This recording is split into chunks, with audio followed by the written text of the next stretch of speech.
Olá pessoal, sejam todos muito bem-vindos ao canal Já Pra Bíblia. E hoje nós vamos falar sobre o capítulo 3 de Gênesis. Se você ainda não é inscrito no meu canal, se inscreve agora porque o assunto aqui é Bíblia, é sobre Deus, é sobre Jesus, não é nada sobre nós. Não esquece de deixar o seu like nesse vídeo, porque fazendo assim o YouTube pega ele e manda para muitos outros assistirem. Vamos juntos nessa? Então, vem comigo já para a Bíblia.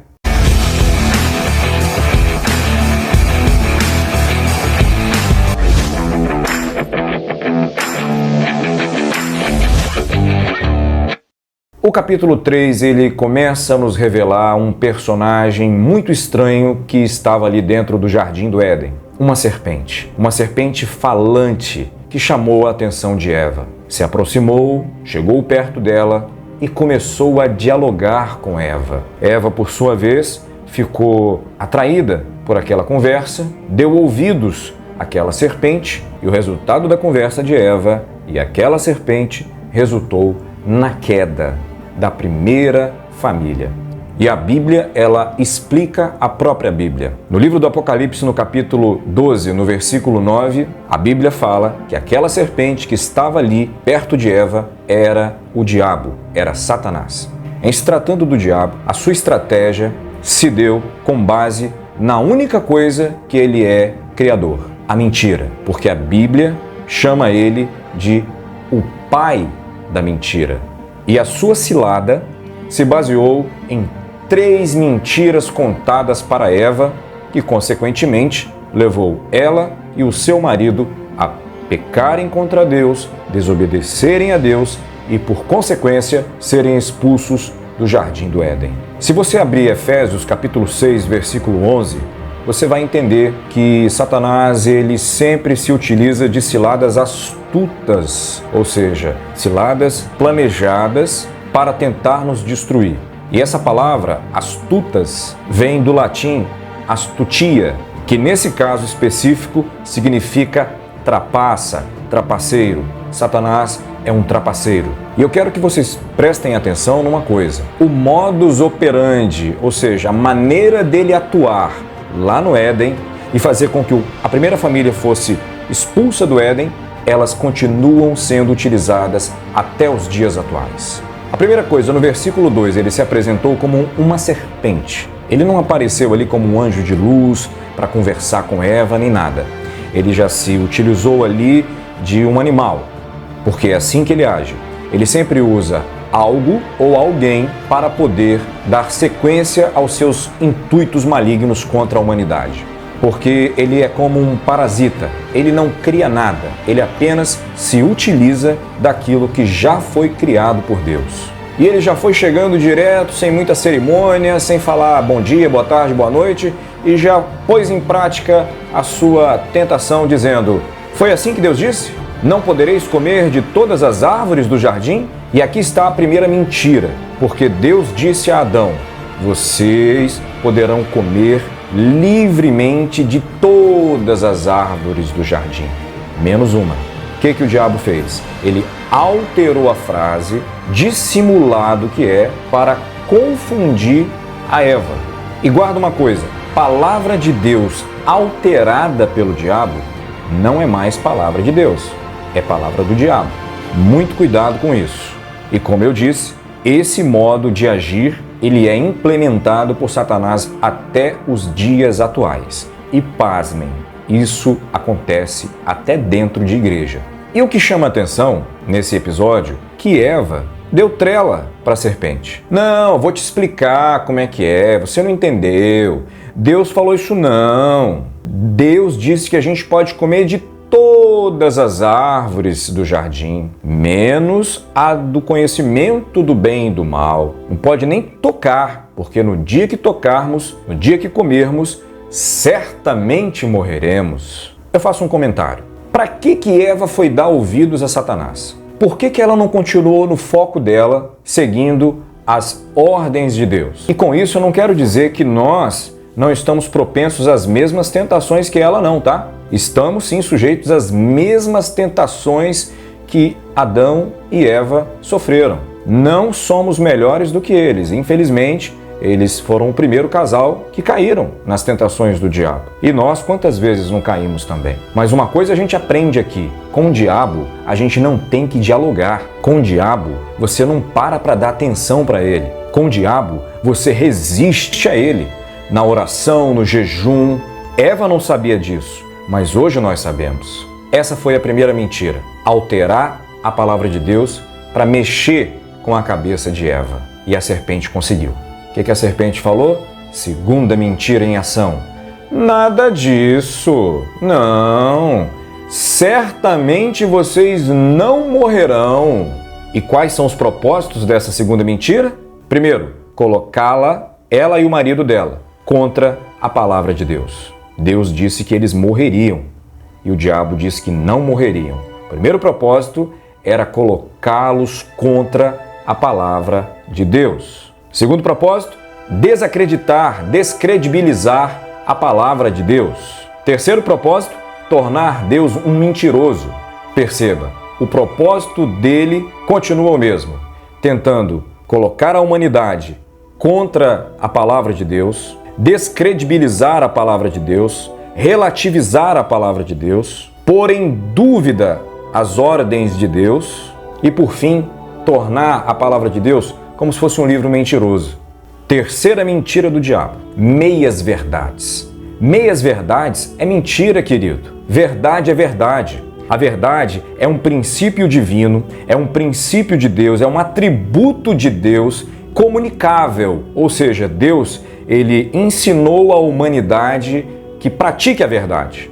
Ele quer que suas criaturas pratiquem a verdade. Por quê? Porque no versículo 5 ele vai dizer para Eva as consequências. Não é bem assim. Deus disse uma coisa, mas na verdade é o seguinte: vocês vão se tornar como Deus. É que os olhos de vocês apenas se abrirão. Vocês só vão entender o que é o bem e o que é o mal. É como quem diz, só isso. Só que aqui ele está omitindo a morte deles. Se eles fizessem isso, era a morte na certa. Então, meias verdades é mentira. E a mentira do diabo é para nos levar para a morte, se a gente engolir ela. O versículo 6 do capítulo 3, a história volta para Eva. E a serpente, como é que ela fica naquele momento? Ela fica só assim, ó, de olho. Qual vai ser a reação dela? Já plantei a semente do mal na cabeça dela. Querido, o diabo ele age da mesma maneira até hoje. Ele não pode ler o nosso pensamento porque ele não é onisciente. Isso é um atributo divino de Deus incomunicável. Onisciência é algo que é só de Deus Pai, Filho e Espírito Santo. Isso ele não transferiu para suas criaturas. Então, o que acontece? O diabo, ele é um observador. Ele fica observando o seu comportamento, o que você fala, o que você diz que gosta, as expressões que você fala, contra quem você fala, as palavras de maldição que saem da sua boca, as palavras de bênção. Ele fica ao derredor, como um dragão tentando achar uma brecha para entrar na tua vida para tentar te destruir. Então nós temos que estar atentos e vigilantes para que não venhamos a cair nas tentações do diabo. E Eva começou a pensar, essa árvore, ela é muito bonita. Essa árvore, olha, os frutos dela são muito belos. Essa árvore é muito boa para comer. Pensando bem, essa árvore, até que ela é bem agradável aos olhos. Quer saber? Essa árvore, ela é muito boa. Já estou desejando, já estou desejando ela para ter conhecimento. Ô, dona serpente, gostei da proposta, hein? É isso aí. O que ela fez? Foi lá e arrancou a fruta, comeu e deu para o seu marido. O que aconteceu com Eva foi o processo gestacional do pecado na nossa vida. Lembre que eu não estou me excluindo, não. Nós todos somos pecadores, tá? Nós todos estamos sujeitos a ser tentados pelo diabo. E só Jesus para nos ajudar a vencê-lo. No livro de Tiago, capítulo 1, versículo 15, explica o ciclo gestacional do pecado, que é justamente o processo da concupiscência, do desejo que nasce através da semente do mal plantada na nossa mente, vai passando por um certo ciclo, uma vez consumado esse pecado, gera o quê? A morte. Esse é o período gestacional do pecado. Tiago 1, versículo 15. Quando ela falou, essa árvore é boa para comer, concupiscência da carne. Quando ela disse, ela é agradável aos meus olhos, a concupiscência dos olhos. Ela vai me dar entendimento, eu vou ficar muito sábia, vou ter muito conhecimento, vou ser igual a Deus. Soberba da vida. No último trecho do diálogo da serpente com Eva, ela dá a última palavra para Eva. E esse foi o problema de Eva. Ela ficou com a última palavra dada pela serpente. E hoje o diabo ele tenta dar a última palavra na vida de muita gente. Não permita isso. Quem tem que dar a última palavra na sua vida, meu amigo, minha amiga, é o Senhor Deus. Creia nele, creia na sua palavra. E logo após comerem do fruto proibido, os olhos de Adão e Eva se abriram e eles perceberam que estavam nus e tiveram vergonha um do outro. E Deus começa a andar e a falar. Adão, onde estás? E rapidamente Adão e Eva se escondem, diz o que a Bíblia? Da presença. Adão e Eva se esconderam da presença do Senhor. Sabe o que a gente aprende com isso? Com a queda de Adão e Eva, nós aprendemos a nos esconder da presença do Senhor. O problema é que o homem foge da presença de Deus. O homem não sabe mais o que é a presença de Deus. Por quê? Porque o homem, até hoje, ele prefere dar ouvidos à serpente, ao diabo. Queridos, nós precisamos da presença de Deus dentro da nossa casa e principalmente dentro do nosso coração. E Adão vai responder para Deus, eu ouvi a tua voz e eu fiquei com medo porque eu tô nu e aí eu me escondi. E aí Deus vai dizer para ele, mas quem falou para você que você estava nu? Acaso você comeu da árvore que eu ordenei que não comesse? Primeira coisa, o pecado nos faz ficar com medo de Deus. Quebramos o nosso relacionamento com Deus. Cria-se um abismo entre nós e Deus. É isso que o pecado faz. O pecado, ele abre um abismo e vai abrindo cada vez mais. Por quê? Porque o medo, ele entra no coração e preenche o lugar da intimidade e da comunhão com Deus. E isso surge como resultado pela desobediência da palavra do Senhor. E Adão vai fazer o quê? Ele vai falar o seguinte, olha, foi a companheira que o Senhor me deu como mulher, foi ela que me deu para comer e eu comi. Primeira pessoa a fazer transferência de culpa na terra e não assumir as suas responsabilidades diante de Deus foi Adão. E isso acontece até hoje conosco. Muitas vezes agimos assim. Ao invés de assumirmos a nossa responsabilidade diante de Deus, sermos sinceros, Senhor, eu pequei, Senhor, eu falhei, Senhor, eu errei, eu estou errando, eu estou errado, me perdoa, eu quero fazer uma aliança com o Senhor, eu quero consertar isso e parar com isso. Eu me arrependo e quero abandonar o pecado. Não, a gente fica transferindo a culpa para outra pessoa. E aí Deus vai falar com Eva. Mas o que você fez, Eva? A serpente me enganou e eu comi. Segunda pessoa da terra a transferir a culpa e não assumir a sua responsabilidade. E muitas vezes é verdade, a culpa foi de um terceiro.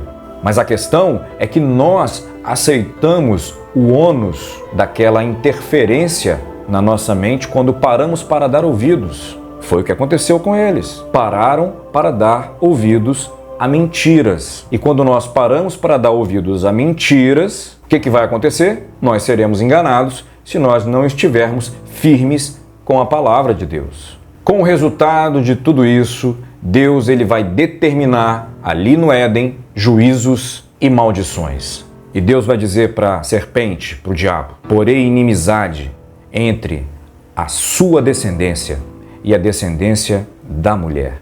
A semente, a tua semente, a semente dela.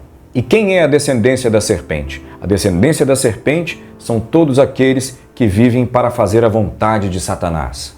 A descendência da mulher aqui representa os filhos de Deus. E a descendência da mulher te ferirá a cabeça e a tua descendência lhe ferirá o calcanhar. Aqui é uma profecia de Deus falando a respeito do Senhor Jesus Cristo. Viria para esmagar a cabeça de Satanás. E para Adão, sobrou algum juízo? Juízo para Adão. Maldita é a terra por causa do teu pecado, por causa da tua desobediência. Com muita dor você vai comer do que você plantar. E você vai ter muita dificuldade para produzir a porção que você precisa comer. E isso vai se dar até o fim da sua vida, até o dia que você voltar para o pó, porque você é pó.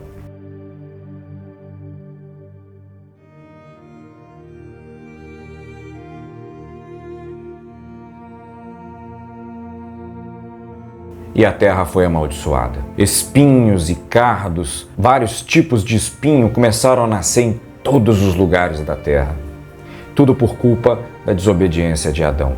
E a primeira coisa que Deus fez foi criar peles para tapar a nudez de Adão e de Eva. Pausa. Aqui existem pessoas, igrejas que falam que Deus matou um cordeiro, matou uma ovelha, fez um sacrifício e aqui se cria até doutrinas em cima disso. A Bíblia não fala isso, tá? Nós temos que ficar com a palavra de Deus. Deus fez pele, ok? Se Deus fez pele humana, como foi essa pele, isso não nos importa. Nós não vamos acrescentar à Bíblia o que na Bíblia não está. Deus apenas acabou com aquele problema da vergonha. Sabe por quê? Porque Deus não quer que você tenha vergonha dele. Deus, ele quer que você tenha relacionamento com a presença dele. Quando Deus acabou com aquela vergonha ali, olha, vocês pecaram, vocês erraram, mas vamos parar com esse negócio de ter vergonha comigo. Eu quero que vocês tenham comunhão comigo, relacionamento comigo. Mas agora o negócio complicou para vocês. Vocês não vão poder mais ficar aqui dentro, porque tem a árvore da vida. Se vocês comerem dela, vocês vão viver eternamente no pecado. E Adão e Eva foram embora, mundo afora, viver a vida deles, com todos aqueles juízos e maldições que Deus havia proferido. Perderam aquela presença gloriosa que eles tinham todos os dias na viração do dia. Por causa de quê? Por ter dado ouvidos a Satanás. E finalizando, com o resultado de tudo isso, a primeira família introduziu o pecado e a morte na terra. A terra foi amaldiçoada por um período de mais ou menos 1657 anos, porque quando eu chegar na parte, quando eu vou falar do fim do dilúvio, Deus vai dizer, eu não vou amaldiçoar a terra como eu fiz lá atrás. A terra que nós temos hoje não é a mesma terra do primeiro mundo antes do dilúvio. Aquela terra era uma terra terrivelmente amaldiçoada, onde se produzia com muita dificuldade. Para comer era muito difícil. Não é essa terra abençoada hoje que Deus nos dá, que tudo que plantamos nós colhemos. E isso que eu estou dizendo está na Bíblia. E eu vou mostrar para vocês quando nós chegarmos no final do dilúvio. E Satanás passou a ser o príncipe deste mundo, passou a dominar este mundo, esse mundo aqui, o sistema de maldade, de pecado, por causa da legalidade que foi lhe dada por Adão e Eva lá no Jardim do Éden. E aqui a gente aprende que quando nós damos brechas para Satanás entrar na nossa vida, através de princípios bíblicos que nós quebramos, infelizmente nós damos legalidade a ele para atuar na nossa vida. Por isso nós temos que analisar aonde estão as brechas na nossa vida, aonde estão as brechas dentro da minha casa. E nós temos que fechar as brechas com oração, com jejum, tomar de volta as legalidades na autoridade do Espírito Santo e repreender o diabo, repreender Satanás através da oração e do jejum, porque Deus nos deu esse poder. Em meu nome expulsarão os demônios. Não é no nosso nome não, porque o nosso nome não tem poder para nada, mas é através do nome do Senhor Jesus. Nós temos que aprender a fazer isso, usar esse poder de Deus para que a nossa casa, a nossa vida esteja protegida pelo Senhor. Mas tem muita coisa boa para a gente aprender ainda. Deus te abençoe. Já para a Bíblia fica por aqui. Um grande abraço, um beijo no coração e até o nosso próximo encontro. Tchau, pessoal!